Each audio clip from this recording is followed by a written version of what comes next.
The Department of Foreign Affairs has issued a statement extending their deepest sympathies to both the family of Mr Ridsdel and also to the Canadian government and the people of Canada for what it calls a cruel and inhuman act. And the government also reiterating that it will continue its fight against what it calls terrorism in all its forms. Now, Mr Ridsdel was taken along with 3 other hostages from Samur Island, which is in the southern part of the Philippines, back in September of last year. There had been repeated ransom demands which had not been met. Deadlines came and went until last month. A video surfaced from Abu Sayyaf which showed 3 of the Western hostages, the 2 Canadians and the Norwegian man, in a very emaciated state, pleading for their lives. And Abu Sayyaf said at the end of that video that they would kill the hostages if the deadline was not met within a month.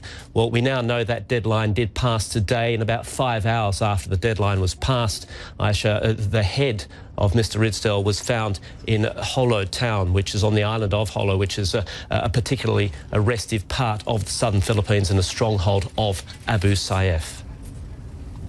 And Andrew, are we learning any more about efforts to secure the release of John Ridsdel? Were there negotiations? How far did they get? What are we hearing? Well, there were negotiations, but the hostage takers put a very, very high price on the freedom of the hostages. It was 1 billion pesos. That's the local currency. That converts to about $21 million per hostage. The governments of both Canada and the Philippines made it clear fairly early on, Aisha, that they would not be involved in hostage negotiations, ransom negotiations, if you like, would not pay ransom. So it was left to the families.